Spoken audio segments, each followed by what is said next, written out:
students, Professor Stevenson here. Welcome to week 3 discussion wrap up.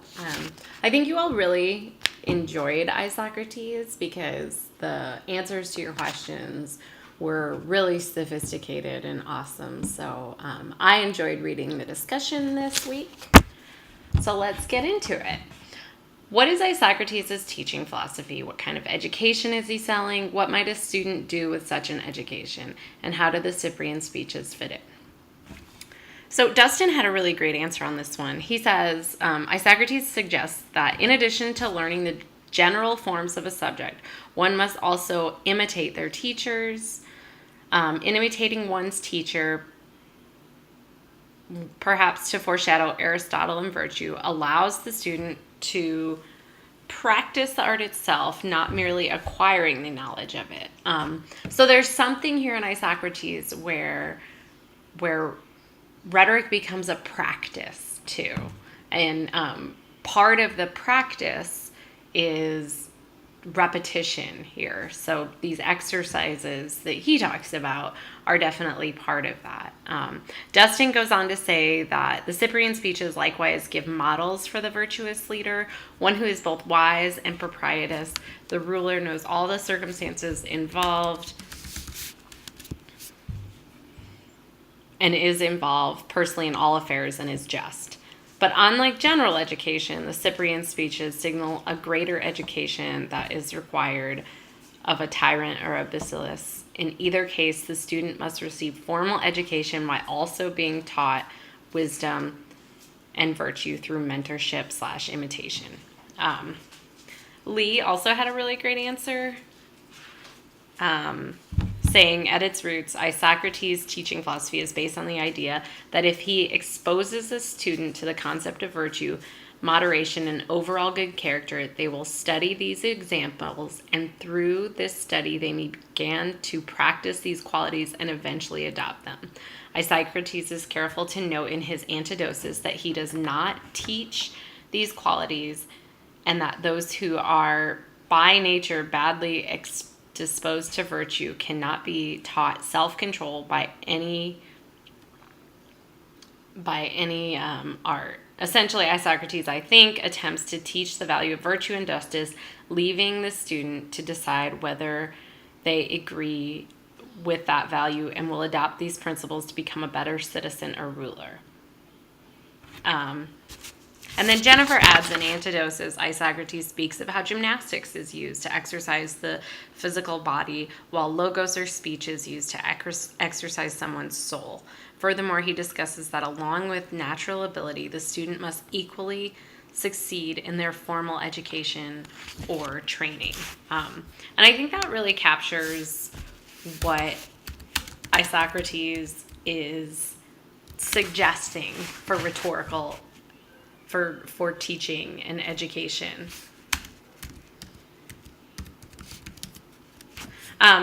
So the next question, what is the role of rhetoric, logi, philosophia, arete in society for Isocrates?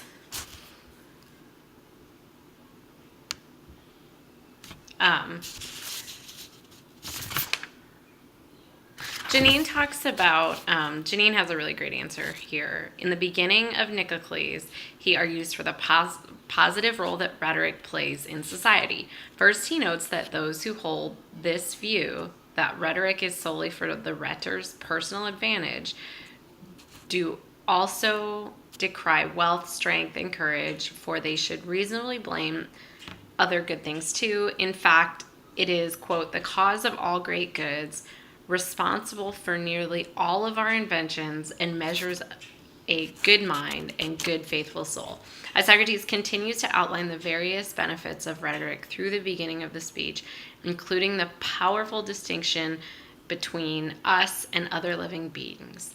He says, not only do we avoid living like animals, but we have come together, built cities, made laws, and invented art. Rhetoric is everywhere, and if one must summarize the power of discourse, we will discover that nothing done prudently occurs without speech. So in Nicomacheus also, there's that whole hymn to Logos part, where where he praises speech for being this community building thing. And I think Janine catches on when she kind of quotes from that we will discover that nothing done prudently occurs without speech. So if when you were reading Nicolocles you kind of passed over the hymn to Logos part, I would take a look at that, because he's giving rhetoric here a different function, and even shifting from the earlier sophists. We've talked a lot about the law courts, so the deliberative and judicial rhetoric. And I think there's a little tension in Isocrates that maybe people are doing this for too much financial gain. Conversely, Isocrates sees the value in rhetoric as a community building thing. And so that's I think Janine is right to point out the power of speech in community building for Isocrates. The next question, what's the relationship between rhetoric and political power, between Isocrates and political power? Mary had a great answer. She talked about how in Antidosis, Isocrates acknowledged that rhetorical skills, quote, allow the orator or the politician to do and say what is necessary in a particular situation. He is able to do this in Antidosis by discussing the right way that the ruler and the subject should interact and behave for the common good. For example, he recommends that public speakers figure graciously and benevolently to others, as this appearance will go a long way towards encouraging others to, quote, overlook mistakes and will exalt your success to the heavens. In Nicolocles, he continues this idea of political advisement, seeking to, quote, define what sort of activities you should aspire to and which ones you should avoid in order to govern your city and kingdom in the best possible way. Kelly has a good answer too, saying, quoting from Antidosis as an example of a speech that could be used to the courts and how that might be an advertisement for a piece of Isocrates' Academy. Isocrates showed us how important rhetoric is by telling those who have political power that they have a duty to demonstrate justice and hold, quote, the most esteemed values. He also believes strongly that, quote, Athens is the only city and should be the capital of all Greece, creating a unified nation in order to better use resources against war. Isocrates mentions how rhetoric is important for the jurors so that they can make good choices, and he wants to live in an educated, virtuous, united society and believes people in power have a duty to protect private citizens. One more. So I think Mary and Kelly make really good points there in both of their answers, discussing the way in which he sees rhetoric as kind of a political advice tool as well. So he himself was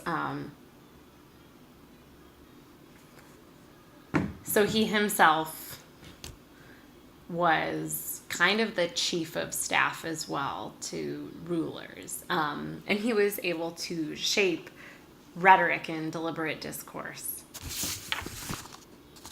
which, like we talked about, he thinks shapes society, and good rhetoricians can shape society in positive ways. The next question, what is the role of the encomia for Isocrates? Gabriella had a great answer on this one, saying, Isocrates' encomium, written about Evagrius, the deceased king of Cyprus, is a thoughtful reflection on what makes a good monarch and leader. Not only did it sing Evagrius' praises, but also served as advice for all future leaders, including Evagrius' son, Nicolocles. Evagrius brought radical change to Cyprus, enlarging Cyprus and creating war with Persia, and as a result, while continuing to show forth his many virtues. It is evident that Isocrates values self-restraint and wisdom. He spoke of those qualities through his speech.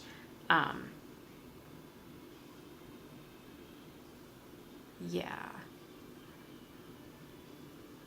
Who else? Sarah also had a really great answer on this one too, saying the encomium for Isocrates is an opportunity for him to promote virtue and rhetoric. Isocrates praises virtue, but in doing so uses his love for power of the discourse to show the value of virtue, and in doing so the value of speech. To Isocrates, a person's speech is a window to their inner thoughts and feelings. To him, the mind and body are connected. Quoting from Anadosis, these two disciplines are complementary, interconnected, and consistent with each other, and through them, those who have mastered them make the soul more intelligent and the body more useful. So that's a really powerful role for speech, right? And then so Sarah gets a little bit more into the encomium of Agoras. He says, saying, Isocrates believes that virtue is a character trait that lasts with someone post-mortem. After Isocrates has supported his position on virtue through the eulogy, he steps into his instructor role to ensure that those reading and hearing the speech can adapt this quality. So in a lot of ways, the encomium serves not just as a remembrance tool, but also as a teaching tool. I think both Sarah and Gabriella have that. So it gives us an example, and it's part of that. Here's the virtue. Let me show you how it's realized, and let me give you, and then let this speech be a model for you. And I think that's an important point. In terms of interesting stuff, Destin had questions about the virtues, truly interested in the ways that the virtue listed by Isocrates play together. His use of justice, for example, seems to be socially pragmatic, but not a strong axiomatic principle for society. Is he truly opposed to a philosophy of mere reflection and instead only insistent on socially defined virtues, propriety? Yes. And we'll see that when we get to Plato this next week. Plato is interested in a philosophy of mere reflection. The truth comes from God, and with a capital T, and those who have access to that are philosophers. And Plato's world, philosophers are kind of on the top of it, whereas Isocrates is really thinking like what's best for society. And so that's how virtues are constructed. They're constructed socially. Mary also asked a question about the truth of his weak voice. It's definitely reported that he had a weak voice, and there's not a lot of evidence to refute that claim. But there also could be something to the fact that he didn't want to actually be a ruler or a speech maker, is that he wanted to be the man behind the power, right? I tend to like to think of Isocrates as like a chief of staff. So if you study presidents throughout history, we don't always know. Sometimes we do. Like the chief of staff has such a crucial role in counsel and advisement, and controlling what the president does or doesn't do. So in some ways, perhaps he just would have rather had that position than being on a stage, right? Arguably, there's not a lot of chief of staffs that have ran for public office after they've left. There are definitely a couple, but they also don't go on to, they go on to a certain amount of fame. So that's how I like to think of that, is that he felt very comfortable in being kind of a chief of staff.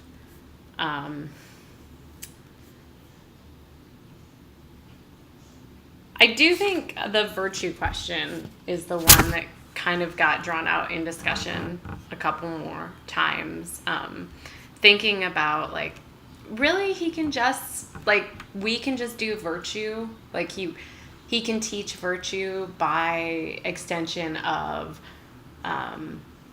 repetition. He can have someone mirror them, and you can practice virtue, and then all of a sudden you become virtuous.